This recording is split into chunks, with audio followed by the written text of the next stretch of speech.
बिस्मिल्लाहिर्रहमानिर्रहीम। अस्सलाम वालेकुम। एम्प्लॉइज़ मीडिया के प्लेटफॉर्म में आपको खुशामदीद कहता हूँ। एक बहुत अहम वीडियो के साथ आपकी खिदमत में हाज़िर हूँ।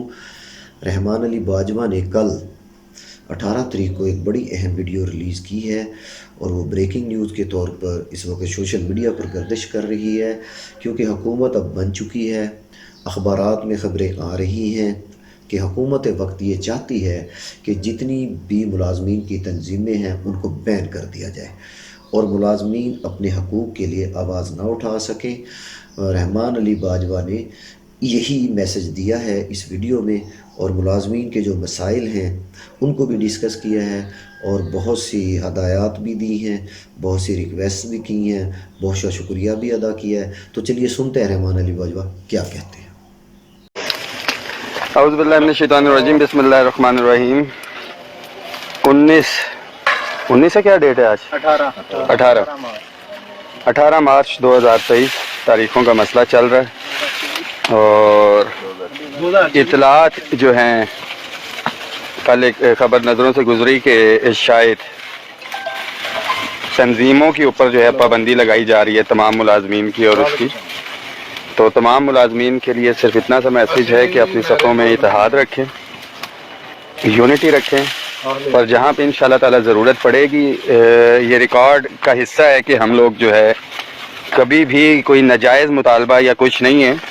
ये तो फिर बड़ा सिंपल सा है कि बच्चे के रोने पे भी पाबंदी लगा दी जाए कि जी अगर उसको भूख लगी है, और ये सारी चीज़ें किसी सूरत के अंदर जो है हम अपनी आवाज़ जो है हुकाम बाला तक पहुँचाने से जो अगर तंजीमों की बात की जाती है तो ऐसा कतई नहीं होगा।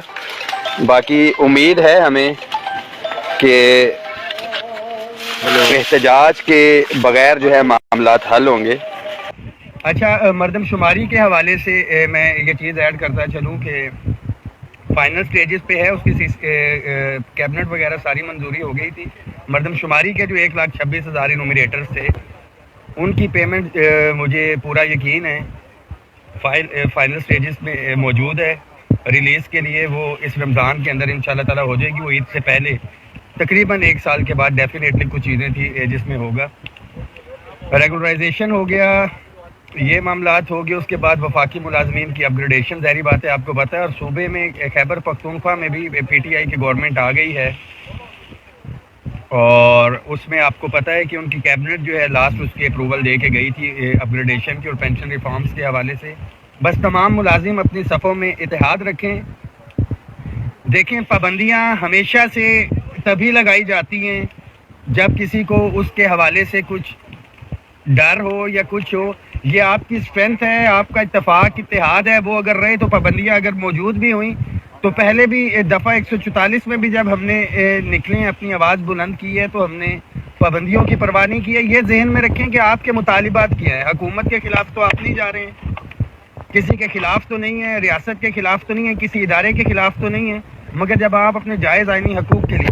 और इम्पॉर्टेंट रीजन पंजाब की लीव इनकैशमेंट का जो इशू है, जिसका मरीम नवाज शरीफ साहिबा ने वादा भी किया था, अब हम उम्मीद करते हैं कि टाइम आ गया हम अपनी चीज़ों को पोस्ट करें और फौरी तौर के ऊपर जो है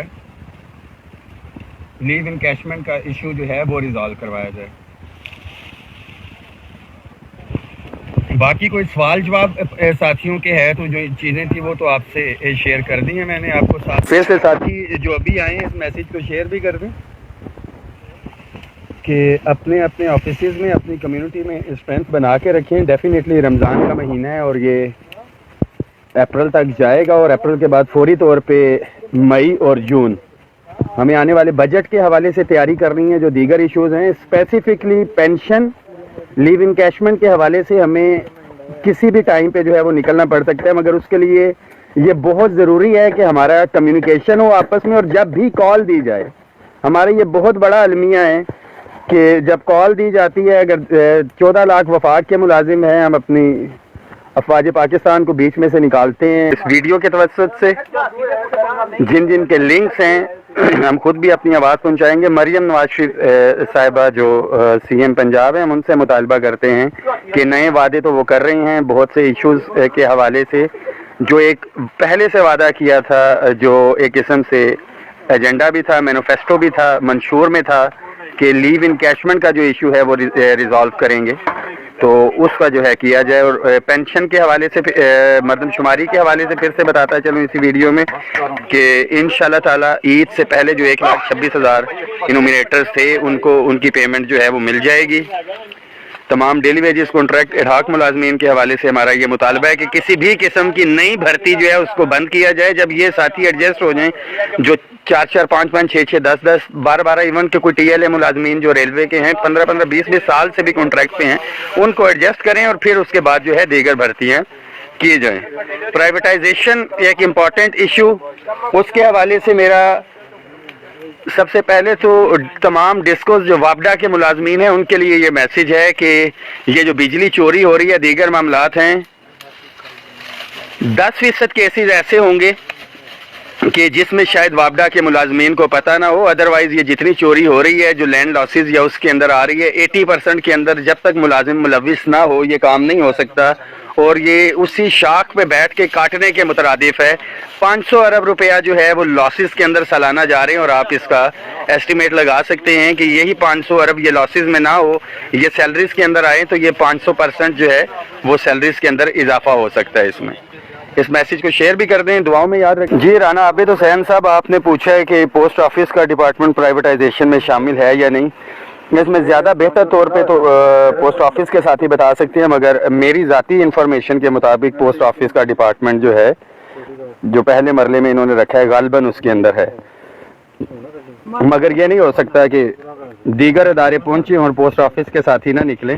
یہ تو سب سے پہلے علم بلند کرنا پڑے گا، جس کے گھر میں آگ لگی ہے وہ پانی بجھانے وہ ڈالنے کے لیے نکلے گا تو باقی ساتھیوں کو ہم کال دے کے ان کے ساتھ جو ہے کھڑا کر سکتے ہیں یا کچھ ہے. اور اس کے اوپر ایک ہیلدی ڈسکشن ہمیں پہلے کرنے کی ضرورت ہے کہ پرائیویٹائز کر رہے ہیں تو اس کے کیا لاسز ہیں، فائدے ہیں یا نقصان ہے. اور یہ مینجمنٹ اور انتظامیہ یونین لیڈرشپ جب تک بیچ پہ بیٹھ کے قائل کرنے کی ضرورت ہے اس کے اندر کہ بیٹھ کے ڈسکشن ہو کہ بھائی ہم پرائیویٹائز کر رہے ہیں اس کے کیا معاملات ہیں کیا نہیں ہیں. باہر کے بندے بیٹھ کے اگر اس کے اوپر ڈیسیجن لیں گے تو ڈیفینیٹلی وہ چیزیں کوئی فروٹفل نہیں ہوگی. گھر کے مسائل گھر کے لوگ بیٹھ کے حل کریں گے جن کو ایشوز کا پتہ ہے تو وہ بہتر طور پہ حل ہو سکتے ہیں. یہ ملازمین کا اب کام ہے کہ جو کالی بھیڑیں ہیں جو ادارے کو بدنام کر رہے ہیں، جو کرپشن کے اندر ملوث ہیں، بجلی چوری میں ہو یا دیگر ایشوز کے اندر، جب تک ان کو پوائنٹ آؤٹ نہیں کریں گے تو ڈیفینیٹلی پھر گھر بکے گا. یہ ساری چیزیں یہ کبھی بھی نہیں ہو سکتا کہ 500 ارب یا اتنے بلینز آف روپیز جو ہے وہ گورنمنٹ اس کے اوپر جو ہے وہ ہر سال ادا کرے. جی ممتاز چانڈیو صاحب، انشاءاللہ تعالی عید سے پہلے آپ کو ہو جائے گا. Thank you so much.